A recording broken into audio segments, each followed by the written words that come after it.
Mark Zuckerberg will spend 2 days on Capitol Hill getting grilled over why he had the audacity not to rig social media against conservatives. I will do the impossible, a thing that kills me to do. I will defend Mark Zuckerberg. Then we will analyze why conservatives are so much better at the internet than lefties. Then Dan DeSalvo joins to talk about the upcoming Supreme Court threat to government unions. Hooray! I'm Michael Knowles, and this is The Michael Knowles Show.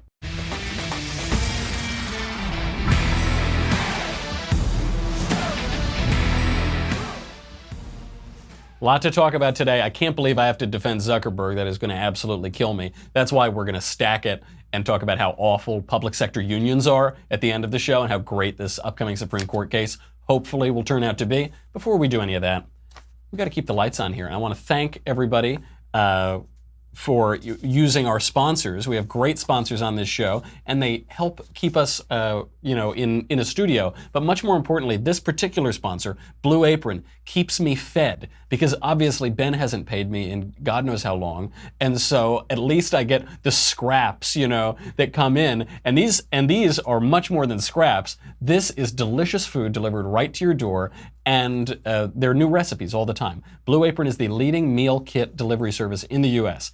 And everybody's heard about it. All the cool people have Blue Apron. All your trendy, cool friends have gotten it. You should get it too if you haven't tried it. A lot of people don't know, though, about the types of meals you get when you cook with Blue Apron. So you might think it's some boring, whatever, normal stuff. That is not the case at all. You're not just getting a cheeseburger. You're getting short rib burgers with a hoppy cheddar sauce on a pretzel bun. You're getting seared steaks and thyme pan sauce with mashed potatoes, green beans, and crispy shallots, all in under 45 minutes and without a trip to the grocery store. I love it. I actually don't mind cooking, but I rarely do it. With Blue Apron, I've been doing it a lot now. This is basically all I've been eating recently, and I'll come home, make myself a little martini, maybe put a little music on, a little Frank Sinatra or something like that, and then cook up whatever cool recipe they have. It is really, really good. It is the #1 fresh ingredient and recipe delivery service in the country. The mission is to make incredible home cooking accessible to everyone. It's also really good. I recommend having a sweet little Elisa who can cook all of it when you don't want to. It's not included in the delivery service, but it's really good. They have the 2-person meal plan that serves 2 people or, of course, 1 gavone. And they have the family meal plan that serves 4 people and, of course, 1 gavone. And they have the wine plan, 6 bottles of wine from renowned winemakers delivered monthly. That should get you through breakfast. A lot of wonderful upcoming meals here. So I can't recommend this service highly enough. Check out this week's menu. The menus are always changing. They're always really good and interesting, and you probably haven't tried it before. And don't say I never did nothing for you. Get $30 off at blueapron.com/covfefe, C-O-V-F-E-F-E. Blue Apron, by the way, goes really good with a nice glass of chilled covfefe. It really sets it off beautifully. Blue Apron, a better way to cook. All right, I have to defend Mark Zuckerberg. This is really upsetting. It's happening now. The Zuckerberg hearings are going on right now. He's being dragged before Congress today. Let's just cut live to Mark Zuckerberg's testimony. All right, just stay calm, Frankie. These babies will be in the stores while he's still grappling with the pickle matrix. Glavin. Interesting. That's not exactly what I expected from the testimony, but we'll hear a lot more. This is going to be going on for a while. Zuck's testimony began at 2:15 p.m. Eastern Time. The subject is how Facebook protects user data in the wake of the Cambridge Analytica scandal. The Cambridge Analytica scandal. Oh my God. No one really knows a lot about this thing.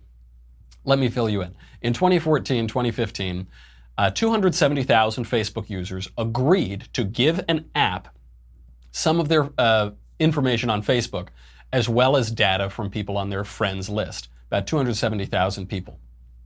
So what they're saying is that this testimony is about that, this awful data breach of 270,000 people, many of whom agreed to give the data anyway. And if you're on Facebook, you're already agreeing to give your data over, and give me a break. You shouldn't put anything on the internet that you wouldn't want to read on the New York Times.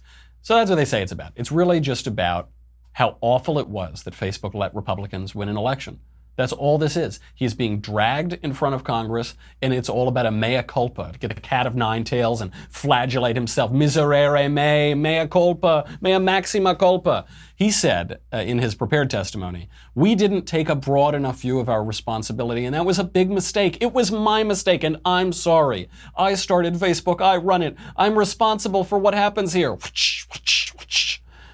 The responsibility that he has, the responsibility that Congress expects him to have, is to help elect Democrats. That's his responsibility, and he apparently failed in that responsibility, and they're very upset.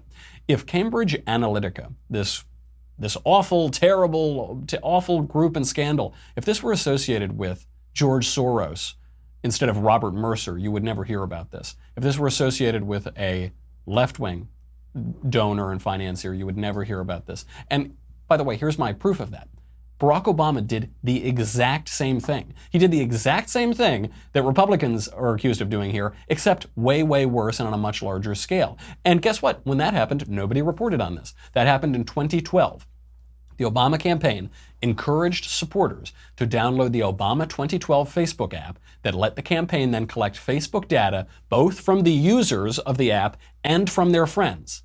Friends maybe who weren't on the app, friends maybe who didn't support Barack Obama. It let them do that. The MIT Technology Review wrote about this in 2012, that's 6 years ago. The average friend list size at that time was about 190. 1 million people downloaded the Obama app. So that means that upwards of 190 million people had some of their Facebook data scooped up by the Obama campaign without their consent. It was just scooped up in this awful way. We're talking about 270,000 people with Cambridge Analytica. We're talking about upwards of 190 million people with regard to the Obama campaign. Where was the congressional testimony in 2012? Where was the wailing and the gnashing of teeth in 2013? In 2014? Oh, that didn't happen because it was Obama. But maybe they didn't know, right? Maybe people didn't know. Oh no, they did know because the Obama campaign admitted to it. Teddy Goff, the Obama campaign digital director, said, quote, "People don't trust campaigns. They don't even trust media organizations. Who do they trust? Their friends. Their friends. And that's why they had to go for their friends." Time magazine credited this strategy with helping Barack Obama win that election. The Obama campaign called it a game changer and, quote, "the most groundbreaking piece of technology developed for the campaign." By the way, just to make this relationship even starker, the Trump campaign didn't solicit the data themselves. The Trump campaign used the various quizzes and things like that. Obama literally solicited this data. He had his fingerprints far more on this than the Trump campaign ever did. Also, Trump's campaign didn't use the data in the general election campaign. Barack Obama did. Used live data, used it right up until Election Day. There are two main differences between how Democrats used Facebook data and how Republicans used Facebook data. What the Democrats did was much, much more egregious. When the Democrats did it, do you remember? They were hailed for winning the race for voter data, and they connected with young voters. It was the digital campaign. He's the digital candidate. Hooray, hooray, hooray. But not when Republicans do it. Not when Republicans do it. The other accusation, that's the Cambridge Analytica thing. The other accusation that Facebook has to fend off, and Zuckerberg has to fend off in this testimony, is that Russia used Facebook to hack the election or to rig the election or resist, and this is not a legitimate president and he stole the election and Vladimir Putin and blah, blah, blah. So just to jog your memory, I know people have short memories these days. Here is what Democrats thought about hacking and rigging before the election. There is no serious person out there who would suggest somehow that you could even rig America's elections, in part because they're so decentralized and the numbers of votes involved. There's no evidence that that has happened in the past or that there are instances in which that will happen this time. And so I'd advise Mr. Trump to stop whining and go try to make his case to get votes. And if he got the most votes, then it would be my expectation of Hillary Clinton to offer a gracious concession speech and pledge to work with him in order to make sure that the American people benefit from an effective government. Okay, you saw that. This is Democrats after President Trump got elected. See if you can spot the difference. Donald J. Trump is now President of the United States. President Obama is the ex-president. And Mr. Trump Madison for the What a great inaugural honor address. to be able to introduce for the first time ever anywhere the 45th President of the United States of America, Donald. That is a subtle difference. So I don't know if you could tell. Before, no serious person would ever, oh, come on, stop one, and they're Donald, and then, no, that's the difference that happened. I have to agree with Obama. I have to defend Mark Zuckerberg and agree with Barack Obama. No serious person would ever suggest that this election had been rigged or hacked by the Russians or whomever else. It just didn't happen. There's no evidence that it happened. Now, this brings us to Russia. Russian agents did, interfere. They did participate in the election. They've been doing this for 100 years. They bought some advertising to stir up trouble in the American elections. The way people hear that from the mainstream media is that they poured money into Facebook just to help Donald Trump, and it was all in the Trump campaign, and it's this massive amount of money, and it swung the election. But that didn't happen.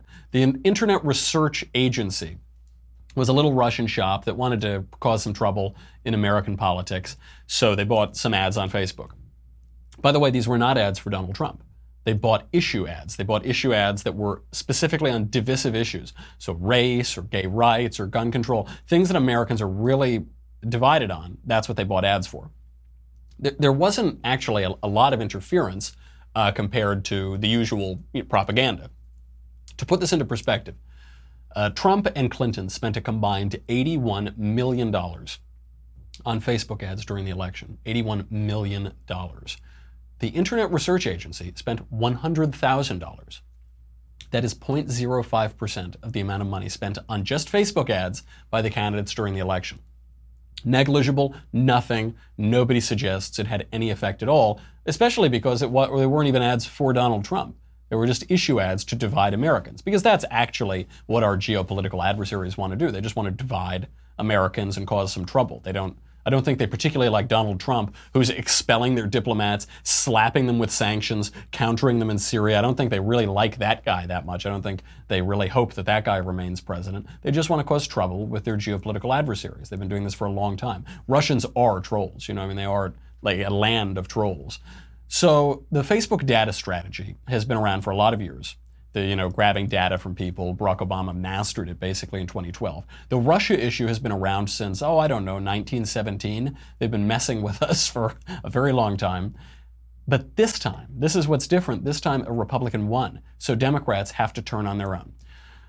And he is one of their own. Mark Zuckerberg is one of their own. He is a lefty. Make no mistake about this. If you ever go into the Facebook offices, it is like left-wing Candyland. And, Facebook is always touting all of these lefty things, lots of rainbows and, pro-immigration and pro-amnesty and all this. Mark Zuckerberg says he's neither Democrat nor Republican. His ideological views are very clear. I should preface this. The Facebook PAC, the Political Action Committee, actually donated a little bit more to Republicans than to Democrats in 2012. Mark Zuckerberg donates to both parties because he's a businessman. He's the fifth richest person in the world. So he's maxed out, for instance, to Sean Eldridge, his friend, Orrin Hatch, Marco Rubio, Paul Ryan, Chuck Schumer, Cory Booker, both sides of the aisle. Although a particular type of Republican, certainly not a hardline conservative Republican. And he has to do that. That's just what businessmen do. Mark Zuckerberg also runs Forward.us, a 501c4 that lobbies for amnesty for 11 million illegal aliens. And Zuckerberg is trying to push blame on this whole thing. He's trying to blame Alexander Kogan, who is the Cambridge researcher that created the personality app that scooped up users' information. So the way this worked, I think people still don't understand. This awful, nefarious plot of Cambridge Analytica to grab all of the users' information involves some stupid little Facebook quiz. You've seen them all the time. And then you click it and it says, do you drink 3 cups of coffee or 4? And you click that and it's like, you're a EP7J and you're whatever, It's just like those little things. But when you clicked that, you've consented to give all of your information away. So this isn't exactly a nefarious thing. It's just some stupid little Facebook poll. Republicans have always been better at the internet. That's, I think, what's underlying all of this. This is the first time that we've won the presidency since social media has been around, so it's getting a lot of play. Republicans have always been better at the internet. A little exception, Obama was better at collecting Facebook data in 2012. We didn't get around to doing that until this cycle. but we have always been better at the internet.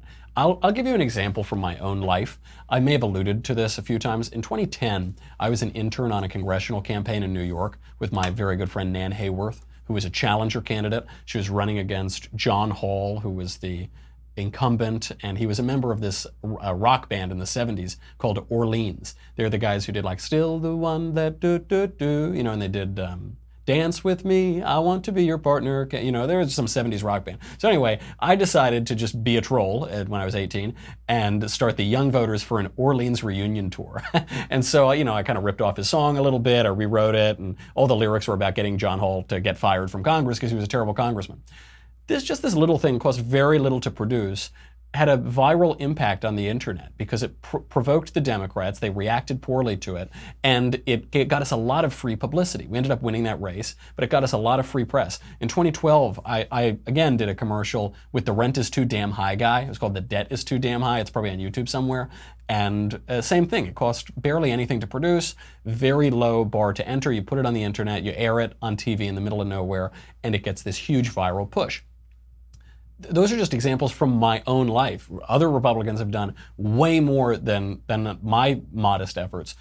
The reason that Republicans are so good at the internet is because we could never get a fair shake in the mainstream media. We could never get a fair shake in the mainstream press. Both the producers and the consumers, the political operatives and the cultural operatives could never get a fair shake, but also conservative viewers who just want like a normal thing on their TV and not Jimmy Kimmel crying tears of rage because we're not going to raise taxes or something. You know, we can't, even consumers can't get that. So there was a lot of talent out there, but there were no outlets. So conservatives just exploded when the internet really took off and became the vehicle for all of our information and our entertainment and our politics. I think an analogy of this is sort of like black actors in Hollywood.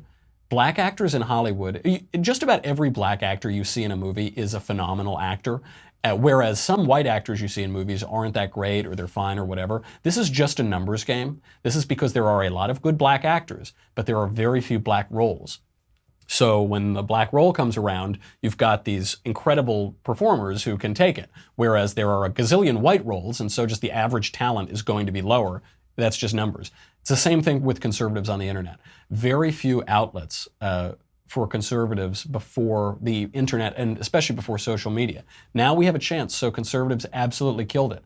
There are social scientific data that back up my anecdotes and my own experiences in this field. In 2010, Fast Company, this is 8 years ago, ran a big headline, Republicans dominate Democrats in social media. This is in the age of Obama. This is when Republican candidates for the Senate had over 4 times as many fans on Facebook. They had over 6 times as many followers on Facebook. You'll recall we killed it in that election. That was a big year. That was the same year I was doing the congressional race. According to an Axios study done by Newswhip, which measures social media engagement, it is conservatives, not lefties, who even now continue to see huge growth of new high-traffic websites and web pages. Even now, even as Facebook is trying to kill us, we're seeing huge growth in these websites. Why is that? Because there's a hunger for that information and it's not being supplied by the mainstream media. The Drudge Report. Drudge is basically as old as the internet itself, and it has never changed. It's that same white page with the hyperlinks. Drudge drives more traffic to news sites than all but 5 companies in the entire world. Drudge drives more traffic to news sites than Google News. That's the Drudge Report. That is explicitly a right-wing news outlet and news aggregator. The left cannot keep up. They can't keep up on this. This is why, by the way, the left is much more likely to block and unfriend conservatives on social media. Much more unlikely. According to one survey, lefties are 3 times more likely to unfriend or block or ban conservatives than conservatives are to do that to lefties.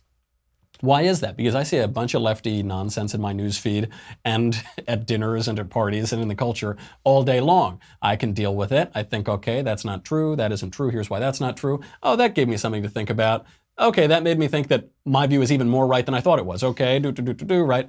But the lefties just aren't that strong. They're not like, I don't mean that only to be insulting. I mean, they haven't been training. They haven't been working those muscles. They haven't had to defend themselves. And so they're just kind of weak. They're intellectually weak and they're emotionally weak. The culture has made them weak. It's because the culture is so oppressively on their side that they haven't been able to work out their muscles and defend themselves, so they just unfriend, can't take it, don't want to hear it, boop, boop, boop, boop, boop. This is also why lefties at tech companies are now trying to cheat and censor conservatives and kick them off. We know from James O'Keefe that Twitter is shadow banning conservatives. Looks like they might have shadow banned Ted Cruz. We know that Facebook is censoring conservatives like what are their names? Those two excellent Trump supporters, those women, I forget. What are their names? Diamond and Silk. Diamond and Silk, yeah, they're so good. Really, yeah, they're censoring them. They're censoring all of these people. They're trying to kick them off. YouTube is censoring all of my videos practically. Everything that comes out of the Daily Wire. We could give a dissertation on, I don't know, the history of, Francis Bacon or something. And France is Bacon, the country's Bacon. No, you could give a history on basically the most boring subject in the world, and they would still censor it. And it's because they don't like us. They don't want us to get our views out there. And this brings us to fake news. Do we have time to cover? Yeah, we'll cover this right at the end, and we'll cut to our interview with Dan. This brings us to fake news, because that's kind of underlying all of this. The fake news, Facebook's helping the fake news, and the conservatives, and Trump was fake news, and he uses the term blah, blah, blah. There are two kinds of fake news. There's traditional fake news, and there's new fake news. There's the traditional media, and there's the new media. There's the old media, there's the social media.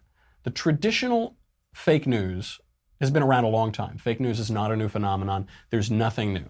Now, I will tell you, a lot of what you see in mainstream news reporting and on the internet is fake. It's not, maybe the stories aren't fake, maybe the sentiment isn't fake, but it's really hyped up. It's astroturf. The term astroturf is the opposite of grassroots. A grassroots campaign is when people just kind of their own accord decide to bubble up and rise up and create a movement. That's like the Tea Party, for instance. The Tea Party was a real grassroots movement. AstroTurf is when operatives go in and they try to make it look like that, try to create the appearance of a grassroots movement, even though it's really just three guys behind computers creating fake accounts and liking and whatever, doing all of that. The largest, this is a news story that just came out today, I think, the largest Black Lives Matter page on Facebook, 700,000 Facebook fans, is fake. That's not a Black Lives Matter page. Just totally fake. There's 700,000 Facebook fans. It's a scam tied to a middle-aged white guy in Australia. Middle-aged white Australian Lives Matter. It's a middle-aged white Australian guy who appears to have pilfered $100,000 from fundraisers on the Black Lives Matter page. The hub of Black Lives Matter on Facebook just isn't real. It's just a fake thing. Some guy saw that he could make some money. Every single political campaign in America does this sort of thing. I promise you that. So many of the groups and the pages on Facebook are created by political operatives who want to be able to wrangle people, marshal public opinion, get clicks to different websites, raise some money, fake accounts, fake likes, astroturfed campaigns. There are whole agencies that do this. I've been on a lot of campaigns. I've dealt with a lot of these guys. I've seen it happen. It happens all the time. This is not really anything new. It's new to happen on Facebook. In the old days, it was just the mainstream media who would do this. The mainstream media would do this exact same thing, except far worse, because it would be beamed into everybody's living room, and they would see all of these every night. One way they do it is ridiculous polls. So they, these so-called expert polls. The mainstream media, I think it was 2 nights before the election in 2016, ran a Princeton analysis that showed a 99% likelihood of Hillary Clinton winning in 2016. They analyzed all the polls, all of the experts from Princeton, no less, an Ivy League university. They found that there was a 99% chance that Hillary would win. And what that really means is, don't go to the polls, Republican. It's over. Don't go. Who cares? It's not going to matter. Stay home. Stay home. Public opinion polls. These are public opinion polls that are meant to shape public opinion. They're not polls of public opinion. They're polls to create public opinion, and they're to demoralize Republicans. This isn't to say the polls are always wrong. Sometimes they're right. In 2012, the polls were basically right, but very frequently they're used in races around the country to push public opinion. This is why, by the way, political campaigns commission polls. Polls are very expensive to undertake, and campaigns do it so that they can push public opinion, they can change the wording of questions in such a way that you get a number, then you report the number, and if you're a Democrat, the mainstream media tout the number, and they try to convince Republicans to stay home because it's a lost cause.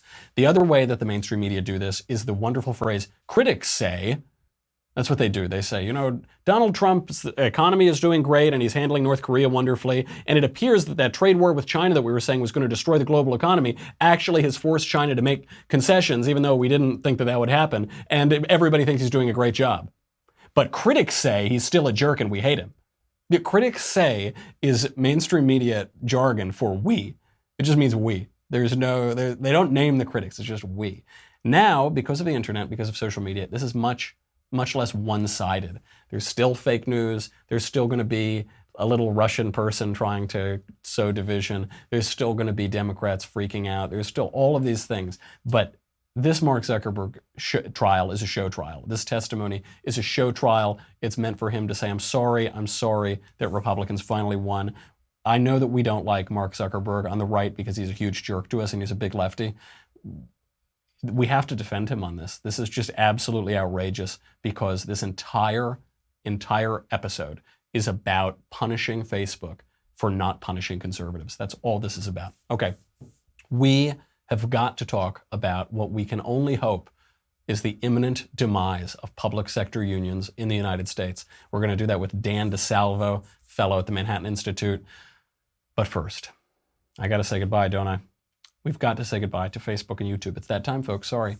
If you are on Facebook or YouTube, it's probably all shut off now. The Democrats have finally said, we've had enough, Mark. We've had enough. Until you start electing more Democrats, it's all over. So it's too bad, but I guess I'm just talking to the wall right now.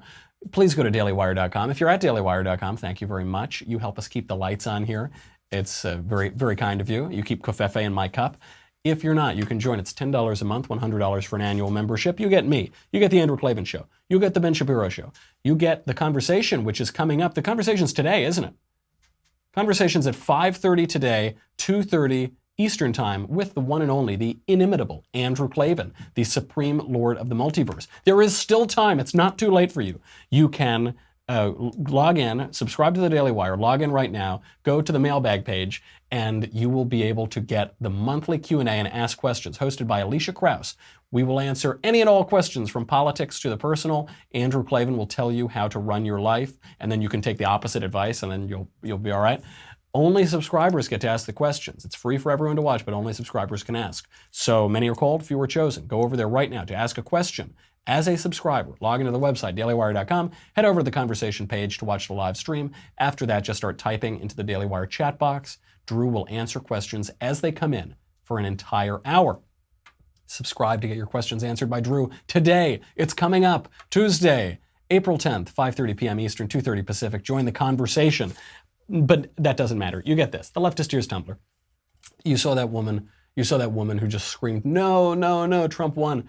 There are more election victories coming, folks. There are more coming because we're really good at the internet, and the internet is the future. Make sure you get this or you will drown, and everybody will be very, very sad. Go to dailywire.com. We'll be right back.